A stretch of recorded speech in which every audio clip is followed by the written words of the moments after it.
Hello everybody, welcome back for another video. Hope you're all doing well and you all are having a great day. Well, we're still seeing red in the market, in the crypto market and in the regular financial markets. I got a treat for you today with Warren Buffett. A video just came out with Warren Buffett, but let's go over the market right now.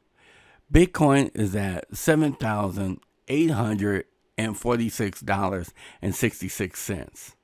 Ethereum, man, is under $200 at $190. And XRP, the digital asset of the future, is at 20 cents. Man, I never thought I would see XRP this low since the last jump in price. So that's just crazy, in my opinion. But there's not all sadness and gloom and bloom and all this other stuff. Even though it's raining out here in Southern California, we do have a little bit of good news.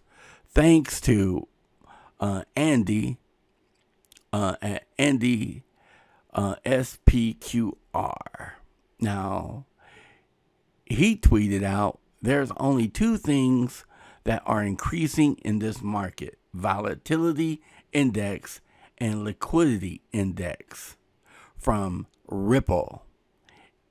If that hasn't eased your mind on your investment, I do not know what will. So, boom, this is a big picture. Liquidity index for coins PH, XRP/PHP, 28-day moving average. Current date, March 11, 2020. Current index, 7,992,120. All-time high, 7,486,305. So as you can see, the liquidity keeps moving up. You know, back in the day, December, we was like, oh, all-time high. It's at 2. All-time high, December 4th. We're at 4. It's like the compound effect, people. Look at that. Oh, look at the love. Look at the love. Man. And that's 8 million in liquidity. So, I don't know about you, but, if I can beg, borrow, steal, give me a few more XRP, that's what I'm doing. All right. So, let's check out Yahoo Finance. So, it's March 10th. And it's the day after the stock market crashed. The Dow was down over 2,000 points. Oil cratered to $30 a barrel or so. The 10-year bond went to below 0.5%. What the heck is going on, Warren Buffett?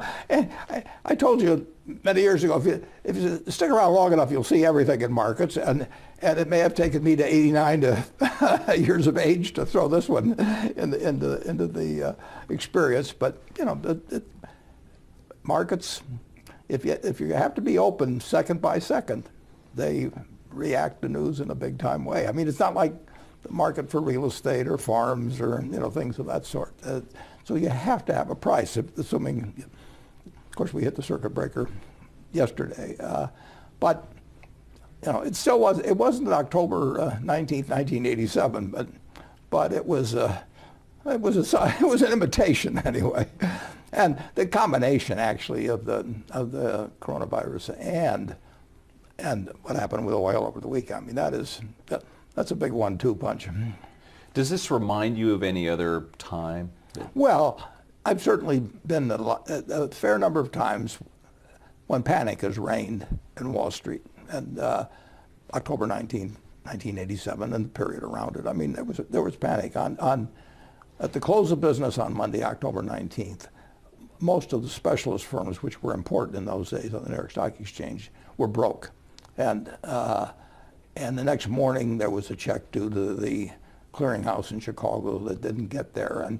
And sometime late in the morning, a decision, I think Phelan had made the decision, we're going to stay open. But it was really close. That was, and of course the financial panic. There were, you had 35 million people on September 1st that weren't worried at all about their money market accounts. On September 15th or 16th, they were all panicked. What year was that?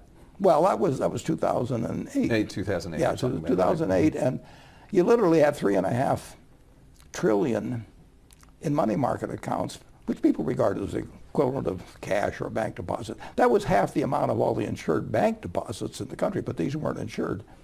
And literally, I remember it because all my friends had money market accounts. I didn't have one, but I was at a party, and a birthday party, and that's all they talked about. I suddenly became very popular. I was like a sports hero or something there for a very brief period of time. And of Hank Paulson, they had 175 billion of withdrawals in a few days. That's when I think anybody that knew what was going on panicked, basically. And Hank Paulson did the very gutty thing of using, I think, the exchange stabilization fund that was set up in the 30s because of the revaluation of gold. It had nothing to do with this, but he stepped in and $3.5 billion worth of deposits fell, or trillion, I should say, of deposits felt a whole lot better. If that move hadn't been made, because those funds held all the commercial paper, and you couldn't roll commercial paper, everything had come to a stop, and that was much more scary by far than anything happened yesterday. So take it from Warren Buffett. This interview when Warren Buffett reacts to the stock market riot, oil crash, and admits to the situation outbreak we have right now. But the thing is, I'm not a financial advisor. I'm just a real estate agent out here in Southern California, XRP YouTuber, and just giving you my advice. When I was younger, I graduated in '87.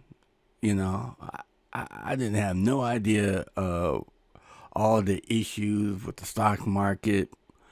By the time I find out that we had a financial crisis, I'm already married with 2 kids, Didn't know nothing about it. Didn't even faze me.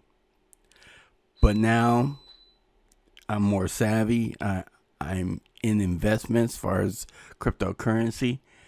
And I look at it on hindsight, it's like, well, if you maintain this scarcity mentality, you're going to get scared.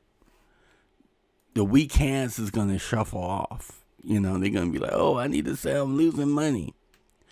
Well, one thing I've learned in this crypto space is you do not lose money unless you sell.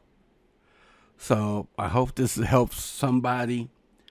If you like my content, I appreciate it. If you would like to hear, I would love to hear what you guys think. Leave a comment below. Please subscribe to the channel. I would really appreciate it. And share this channel with other people if you think my content is worth sharing. And please hit that like and subscribe. I'm trying to hit my first milestone of 1,000 subscribers. I would really appreciate it. Until next time, this is the XRP agent. Later.